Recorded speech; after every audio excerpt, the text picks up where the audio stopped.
Hello and welcome to the Magnify Your Miracles podcast. This is Reverend Frances Faden, and I'm so grateful that we're getting to spend this time together. We're going to be talking to one of my favorite people on the planet, Ayurvedic Chef Divya Alter. But before we get into all that good stuff, let's take a few deep breaths together. Let's bring our awareness into this moment. And if you're driving, please keep your eyes open, but you can still bring your awareness to your breath. And just breathing in the energy of expansion, breathing out anything that you no longer need, and letting yourself come completely into this moment.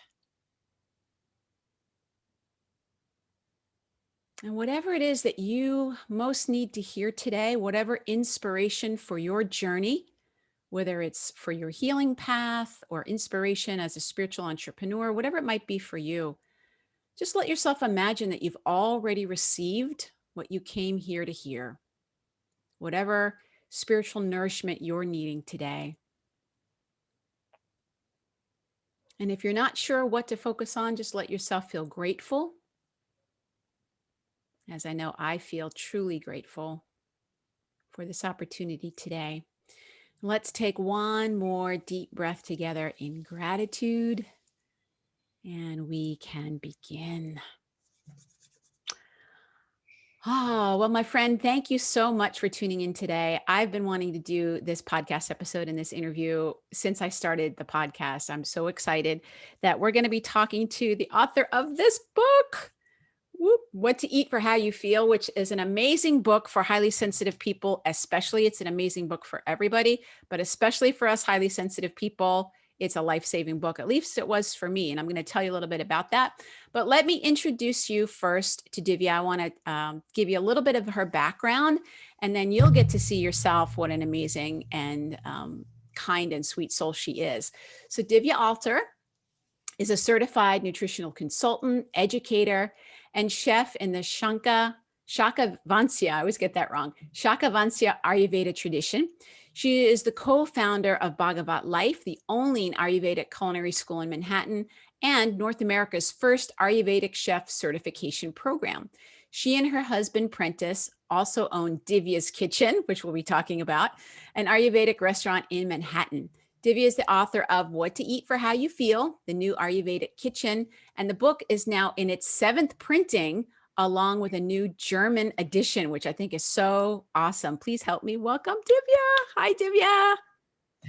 Hi, Francis. Thank you so much for having me. This is such a joy, and privilege and an honor to be here with you. We've been in touch for the past 3-4 years since my book came out. This is our book connected us, but I'm very, very happy to be here with you and to speak with you. Thank you. Thank you so much for being here. I know your plate is so full. You have so many things going on in your life. So I'm so grateful that you could take a little time today and connect with all of us.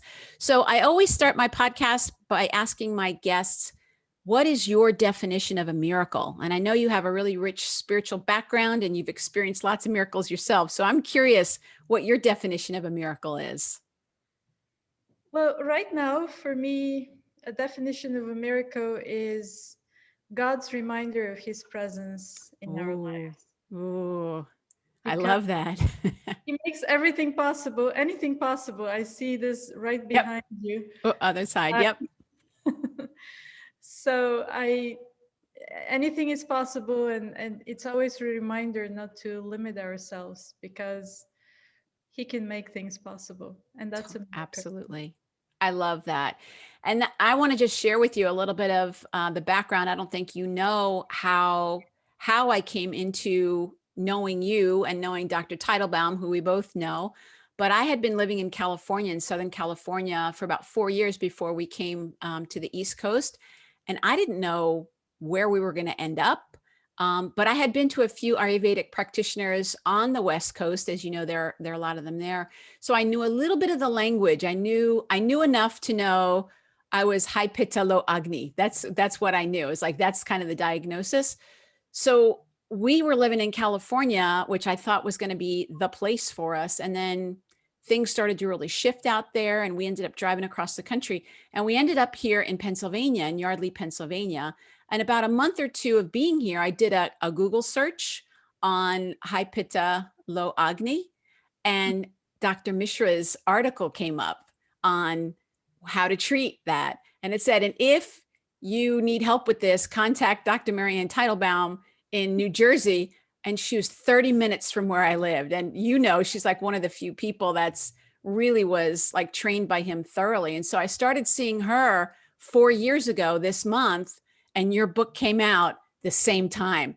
And I'm telling you, if your book didn't come out, I don't know that I would have been as successful learning how to eat without onions, without garlic, without all that stuff. Your book was really a lifesaver for me. So thank you so much. It's pretty miraculous how that came to be. Yeah, this is wow. I wasn't aware about that, but just see how everything is connected, and when we open to help and when we're ready to receive help, help comes. It's so true. It's so true. Now, I would love for you to tell a little bit of your story, because I know you're also a highly sensitive person. You've dealt with your own health issues. I know you've tried a lot of different healing paths, and then you came upon, Ayurveda. Tell us a little bit about your journey. Well, I always believed in a healing team, that there is no one healer or one doctor Yeah. who's there to help you. And we go through different healing crises in our lives because I always see them as an opportunity to grow and to realign myself with who I am and what am I meant to do in this world. But yes, I've always been very sensitive. I also grew up in nature, so I really I learned how to connect with nature and the trees and talk to the grass and you know caress the river, whatever. When since I was a young child, and I feel that this is the foundation of my ability to and just my openness to search in how to live in harmony with nature, which is one of the main goals of Ayurveda. So that's why when I came in touch with Ayurveda and started experiencing the benefits of Ayurveda in my life, it made so much sense because it's all about aligning ourselves to live in harmony with nature, our own nature, right? Who we are on physical, mental, emotional, spiritual level, and also the nature around us. And somehow it's almost like a past life experience for me, Ayurveda. As soon as I entered India, everything felt so familiar to me. It was like, wow. And then as soon as I started studying Ayurveda, everything just made so much sense. So I'm also very I received tremendous help and continue to receive help. I studied at the Barbara Brennan School of Healing, Oh, yeah. which was really transformative and extremely helpful to me. Both my husband Prentiss and I went to school. We got to know each other really well just before we got married. But yes, learning how to expand our sense perception and how to really be like brutally honest with ourselves, that where we are at emotionally, what our defenses are and all that. So it was very, very helpful to me, and I continue to learn. It's just life is a healing journey. Yeah, absolutely. And I know that Ayurveda is such a big topic, and your emphasis for the work that you're doing really is centered around, obviously, around the food and around the diet. Because you had a background, were you already a chef before, and then you became an Ayurvedic chef? Like, how did that work? Well, I was already a trained cook. I wouldn't call myself a chef at that time because I was just cooking at an ashram. A chef is such a complex definition. When I have a restaurant, yes, I am a chef, but just cooking for other people. I was a trained cook, vegetarian cook, and I was cooking for a couple of years. But then I moved to India and continued to study there. So I've been cooking vegetarian food for more than 30 years, but I never and I've always been interested in food as medicine, but I never really found the full explanation and like everything like in a way that everything is connected. until I met Ayurveda, because Ayurveda gives a very, very detailed explanation of how to use food as medicine and what are the medicinal benefits in each ingredient, but not just in general, but how each ingredient interacts with different body types and with different imbalances, and how each ingredient has an effect on us in different seasons. So it goes into so much more detail. And yes, so I was trained as a cook, but the way I started cooking Ayurvedically is when I met Vaidya Mishra, whom you mentioned. He became and I met him through Dr. Teitelbaum, and he became my main Ayurveda teacher. And unlike other Ayurvedic doctors that I've met in India and other places, he paid really he stressed food so much and cooking at home and how to cook, and he gave us so many recipes. Like, I've never seen any other Ayurvedic doctor really train his patients in how to cook. And I was so impressed. At that time I had an autoimmune disease and chronic inflammation and really bad digestion. I was depressed. So it when just changing that, not even taking many remedies and herbs, just changing my diet and cooking Ayurvedically the way he taught us, drastically improved the way I was feeling. And I was like, wow, food really has a deep effect on how we feel. Really does. I think when you're highly sensitive, even more so, and people don't realize it. So just so that people understand, I think, like I heard an interview with you. I was going out for a walk. I was listening to a podcast interview that you had done a couple of years ago, and that your restaurant is an Ayurvedic restaurant, but people think it's an Indian restaurant, and that then they would come in expecting like this, greasy, spicy food, and you don't serve that at all. Your food is like amazing. Tell people, like, what's the difference? Like, Indian food is not the same thing as Ayurvedic cooking. What's the difference? What is Ayurvedic cooking? That's a really good question. And thank you. Let's clarify this because Yeah. there's so many misconceptions about Ayurvedic food. So when you first start with the definition of Ayurveda and food, is that Ayurveda is actually universal science. It teaches us how to in relation to food, Ayurveda teaches us how to select the foods that are suitable for us in terms of geographical location, Yeah. local foods that work for us, in terms of time of day or time of season, like seasonal foods, how to select the foods that are suitable for our digestive fire. So when you mentioned high pitta, low agni, it means that you have a lot of heat in your body and very slow digestion. You don't have very good appetite. You're not able to break down your food Right. properly. Yeah. So how to select the foods that are suitable for the strength of your digestion, for your dosha, for your predominant energetic makeup in your body, how to select suitable foods of suitable combination. So how to combine the foods in one meal to make them easy for you to digest, and it goes on and on and on. So this is what Ayurvedic food is, and it's always fresh.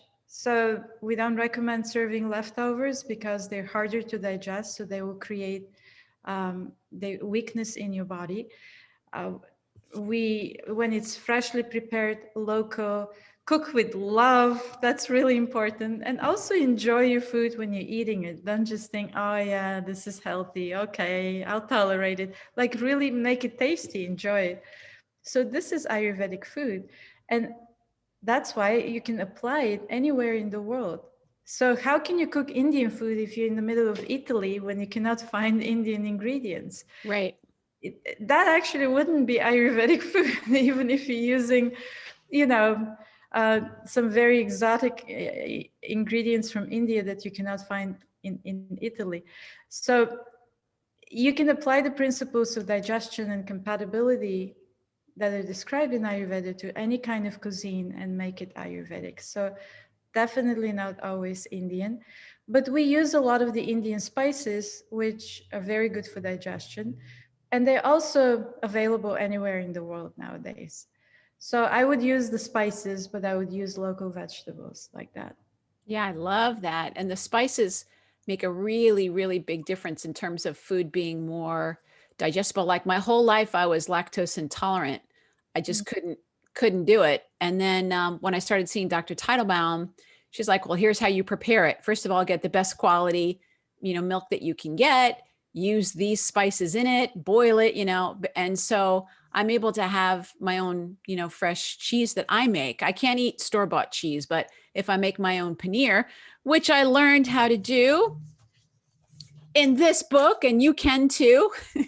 um, but really, I mean, being able to do that is so amazing. And it's been so healing for me because I was at a point where I was like, I need more protein in my diet. Am I going to need to eat animal products? Like, am I going to need to eat? And if people need to eat chicken or whatever, that's okay. But I prayed about it because I was like, this would be a really big change for me. And that's right around the time that I found Dr. Teitelbaum and I found your book and I started being able to have dairy. That's great. Wow.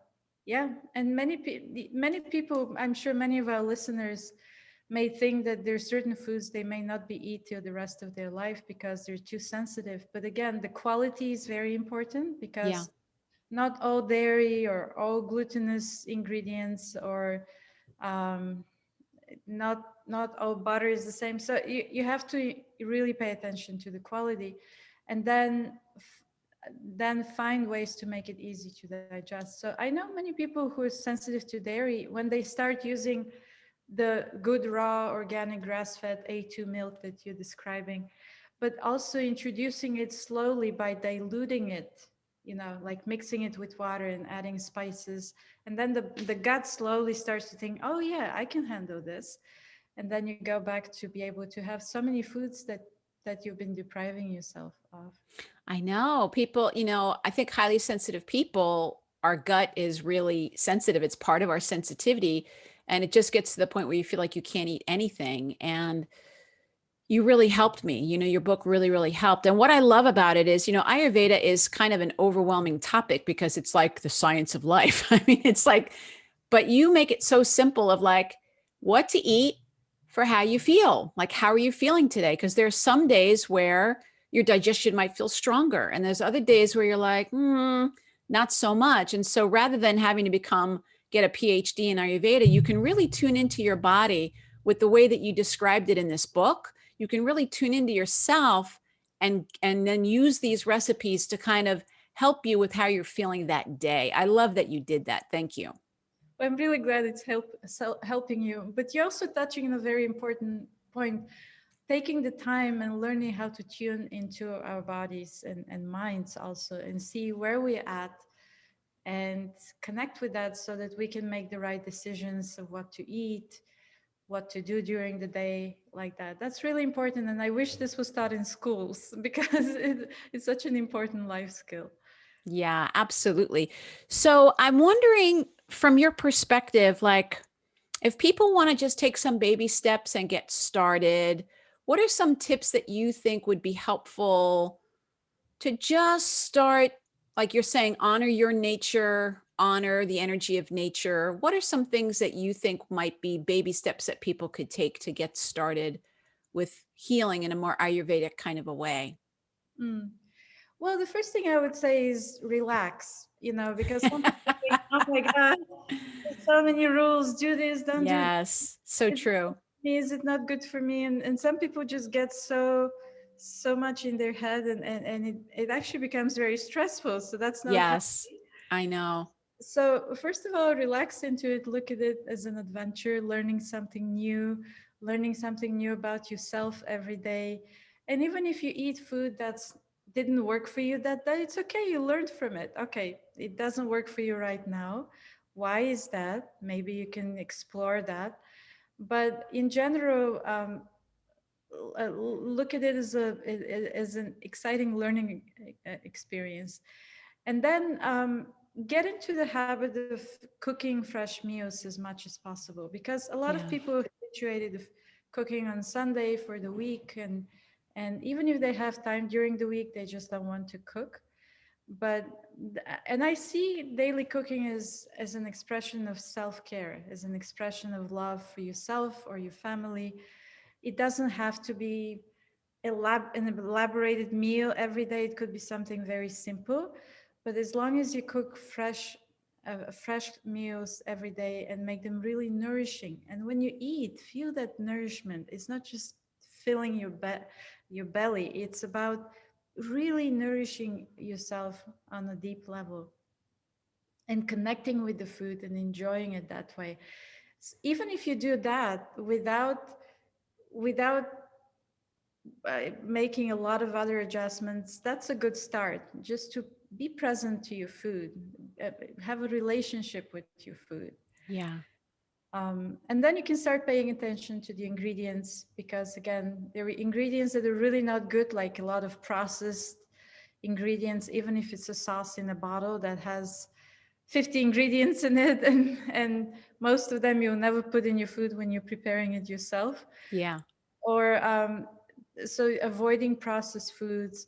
You mentioned like canned foods, or what was it, deep fried foods or frozen meals. All these may be very convenient, but they create so much havoc in our body, Mhm. and they weaken our digestive system. They build toxicity in the body. So gradually replace, what I say is, like, instead of thinking, oh, I'm not going to eat this, think about how you can replace it with a healthy equivalent that actually makes you feel better and it tastes really good. Yeah, I love that idea. And so, one of the things that I want to let people know is, because of the pandemic, because there's been, a lot of changes going on over this last year, you've gotten really strategic on how you can help people who are wanting to cook at home, who aren't able to come to the restaurant, who aren't able to necessarily be there in person to take your cooking classes. So I want you to tell us a little bit about some of the foods that you've developed and how they're different than like frozen food kind of a thing. Because I have to say, I ordered some of your mung dal. Oh my God, it was so good. It was just so good when I had it. Tell us a little bit about what this year has brought and what you guys have been developing. Yeah, well, the past year has been extremely difficult for our restaurant. We had to close for 2 months, and, and we always look for the silver lining. Prentiss, Sure. my husband and I, we always look for the silver lining, and it was a year of, we don't want to say year of loss. We want to say a year of adapting and making adjustments and creating new opportunities to serve people. So for the 2 months that we were closed, the restaurant was closed. For the first month we just rested, which was Sure. I can imagine it was a little break. overworked. We were really tired, and then we had like clarity, and our creativity started kicking back. And Prentiss was telling me, so what can we do? First of all, yeah, to keep our business, to survive during this difficult time, but also to really help people bring Ayurveda into their home and make Ayurvedic food more accessible. So we developed these, I created these recipes for khichdi. So khichdi is like a stew with lentils and grains and spices, and you can add vegetables to it as well. So we created 4 khichdi packets, one for each dosha and one tridoshik, which is balanced for everybody. And I think they're delicious, but They what are so delicious. Oh my God, so good. It's I'm glad, almost as good as being in your restaurant. So good. well, I'm glad you enjoy them. That's good. Good to know. But so the idea is that we want to make it easy for you. Yeah. Because even if you work from home, you may not have time to cook. And I know I'm working from home, I'm writing a new book now. And sometimes it's like, and I'm writing a cookbook and I don't have time to cook because I want to focus Right. on the writing part. So what we do is we take the lentils. We have 2 types of lentils, 2 types of grains in different proportions for each type of packet. And we soak the lentils because they make, when you soak them, they're easier to digest. We soak them for you. We wash the grains and the lentils, and then we dehydrate them again. And then we mix them with different spice blends that are specific for the different doshas. And then what all you have to do is just boil water and pour the content of the packet in the water, and you have a fresh meal in 20 minutes. And if you So want good. You can add vegetables to it as well. Yeah, you just add vegetables, fresh vegetables to it. And your ghee is also amazing, adding a little bit of ghee. Ghee is another thing that I really recommend that people check out because I couldn't have butter for a long time, but ghee is really easy for me to digest. And your ghee is actually really amazing, really amazing. And people can buy your ghee now on your website, which that didn't used to be the case, right? Yes. So we started. This is also the during the pandemic we started an online shop so that because the restaurant is still struggling. So Yeah. and we're very grateful to everybody who's been ordering from us because this is really it's been a big support just to keep our business alive. But the yeah, the ghee, our ghee is special because we make the traditional cultured ghee. uh, so we take organic grass-fed cream and we culture it ourselves. It turns into a sour cream like creme fraiche in, Mm-hmm. in France. And then we churn that ourselves to make fresh cultured butter. And then we cook that butter slowly into ghee, which separates the milk solids, the lactose, and it separates also the um, the water content in the butter. So ghee is, and especially cultured ghee, because the lactose has already fermented and transformed into lactic acid. So it doesn't. It has even less effect on people who are dairy intolerant. And it is such a light fat and such a nourishing fat. It's actually, for people with sensitive gut, it's one of the best remedies to seal the gut and to heal the gut. It's like a perfect prebiotic food to help the friendly bacteria grow. So it's also a medicine and it's very tasty. It is very tasty, and the universe is talking to you through you right now. I'm like, okay, I gotta order more of that ghee, because I think it's so many people have that like leaky gut or whatever it might be, and I've been having my own kind of uncomfortable stuff going on with my colon. So I'm like, oh, I think I need to up my because I just have been getting the regular ghee, but your ghee is just so amazing. So I'm going to need to order that. And I'm going to let listeners know that if you do put in an order at divyaskitchen.com/shop, there is a coupon code called Magnify 15 where you can get 15% off. Yay! That's exciting. I'm excited Yeah, about that. special code just for our listeners. Just for the listeners, I love that. So, I wanted to ask you too. This podcast is going to be coming out in March in the springtime, and a lot of people are doing or think that they need to be doing cleanses and different things like that. And Ayurveda, it does recommend cleansing, but not the extreme kind of cleansing that happens. And I know that you've in the past you've done. I think didn't you used to be vegan and you used to do like the juices and all that stuff, but what do you think about cleanses now and how can people do like what are some guidelines around that? Do you even think that that's a good idea? Yeah, yeah, I've done so many cleanses. My God, they actually damaged my liver more. Yeah, I know. I hear that. I'm learning the hard way about my liver. But so here the general concept of Ayurveda is that you like the body has a natural detox cycle through different ways of elimination, and there's certain daily practices and also certain foods that are seasonal foods that have cleansing effect for those particular seasons. For example, in spring that's coming up, the first things that come from the earth are leafy greens, right? The dark Right. greens, they're very bitter, and they're wonderful cleansers for the liver and the blood. They also help the bile.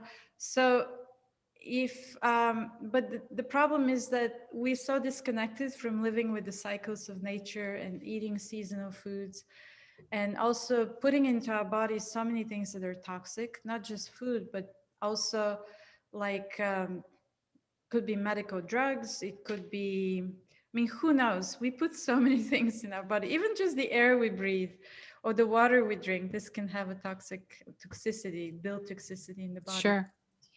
So in general, it's that's why some people need to have more like a spring cleaning, like do something more vigorous. So there is the notion of panchakarma in Ayurveda, where you go to a clinic that's in nature. You shouldn't do this in a city while you're Yeah. Yeah. to go in nature, it takes a whole month. There are different procedures. They cook for you specific foods that you need to eat. So all that. But so that's a little more extensive. What we can do ourselves is, especially during spring is time to let go of winter sluggishness. The body kind of starts to open up as the temperatures warm up, and we feel like, it's like finally the sun, Yeah. it's warmer. So it's very good to have bitter foods in spring. So having leafy greens every day. Bitter melon, if you can find it in Indian or Asian grocery stores, really, really good for you. And also asparagus. So asparagus is a very seasonal spring food that is really good for your kidneys. So asparagus is one of the best foods to cleanse your kidneys.